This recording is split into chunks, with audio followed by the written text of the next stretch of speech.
Oh, hello there. Welcome to the Obi Thorn Alliance. I'm Jacob. And I'm Luke, and we're the YouTube channel that offers non-biased opinions from that of two different perspectives. We've got that of someone on the autism spectrum and that of someone who is not.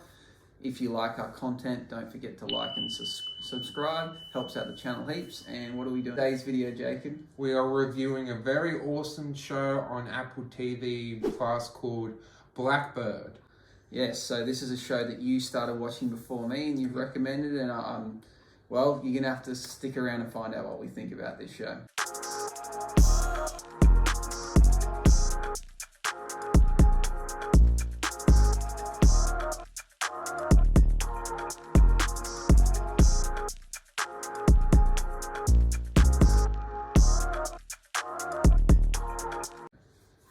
So let's summarize Blackbird. So it's got some famous names in it. Most famously, we've got Taron Egerton playing James Keen, the main character. For those that are familiar with Taron Egerton, he is famously Eggsy in The Kingsman and also plays Elton John in Rocketman. So tell me about the show and what his role is in it. Basically, he's playing James, and he is a criminal that is with drugs, and he has been convicted in prison, and then he gets a golden opportunity of being released, of getting a confession of other criminal, So this other criminal, played by Paul Walter Hauser, his name's Larry Hall in the show. For those who, it took me, I was watching the first episode and trying to work out how I recognize this actor. So he plays Stingray in Cobra Kai. So it's a bit of a different role. So this gentleman is, I guess, some kind of a social outcast who, they believe has killed these women. He has confessed to murders, but they consider him a serial confessor, that they believe he never actually commits these crimes. He just likes the attention and he admits to them. So when someone actually thinks he's really committed a crime, the other officers seem to think that it can't be possible, don't take him serious, he does this all the time. But this officer is certain that he's got his man, and he possibly has killed up to 14 females. And they get their confession out of him, but the judge seems to not take it too serious and wants to get him released from prison as soon as possible, because she thinks that he could not have done it and they had coerced the confession. So this is where Taron's character comes into play, and as Jacob mentioned, he gets given the golden opportunity to try and use his well-likeness, his charisma, to try and befriend this serial killer whilst they're in prison, to try and get this confession, or at least get him to disclose locations of some of the bodies, so then they can convict him of the crimes, because how else would he know about these bodies if he hadn't committed the crimes? So what? You've seen 3 episodes? Yes. And I've seen 4, and how are you liking it so far? 2.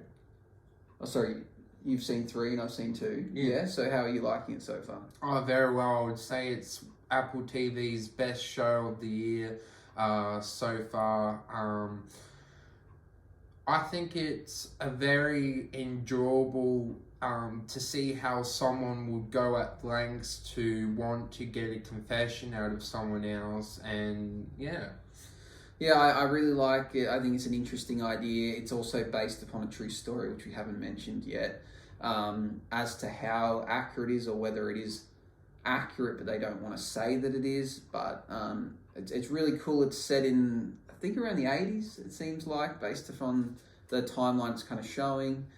It's very different than other concepts I've seen, and to think, is this actually a possibility? Do sometimes prisoners get offered the opportunity to get confessions out of other prisoners, or would he is he considered like a rat or a snitch by fellow prisoners if he does go ahead and get this confession out of someone else?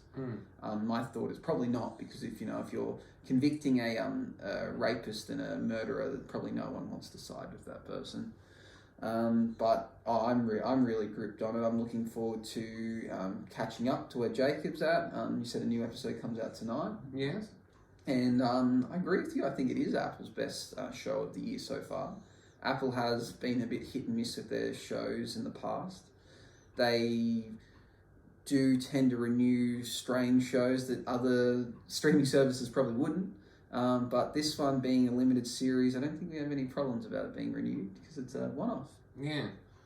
And I would say the acting performance is very high class, and the storyline, I think, is what keeps you engaged. You're wanting him to get the confession and what are things going on. Yeah, Taron Egerton's obviously a very talented actor, and he's for this role he's got himself very buffed. He's extremely muscular. He's obviously always quite fit, but he hasn't been quite as muscular as he has in this role. So good on him for doing that. And we've got to mention that Ray Liotta is also in this film, which sadly passed away recently.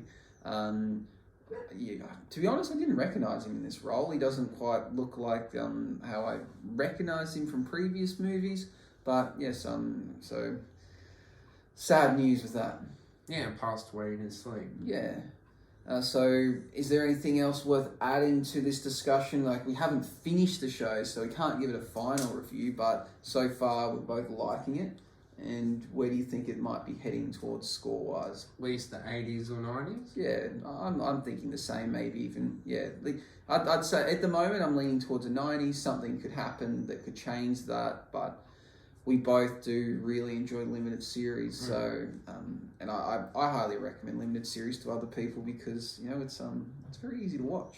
I think the storytelling is very good as well because it tells from two perspectives, from them trying to show you of why Larry Hall is why they think it's Larry Hall, catching up from when James is getting arrested as well, so the storylines match up. And I think it's one of those shows, if someone hadn't told you what it was about, the name does not give it away. It's probably not getting as much hype as it should because Apple they kind of keep their products exclusive and don't seem to talk about their shows. So you'd probably skip over it. And then even after the first few scenes, you would assume that it's going to be about drug dealing, where in fact it has nothing to do with that at all. So it's a show that if you give it a watch, I think you're going to be hooked on it. But, it's a matter of someone recommending it to you because I don't think you'd find it by yourself. No. Well, thank you for watching. We are the Obi Thorn Alliance from Two Perspectives. Hope you enjoyed the show. If you give it a watch, like and subscribe. See you in the next video. Bye-bye.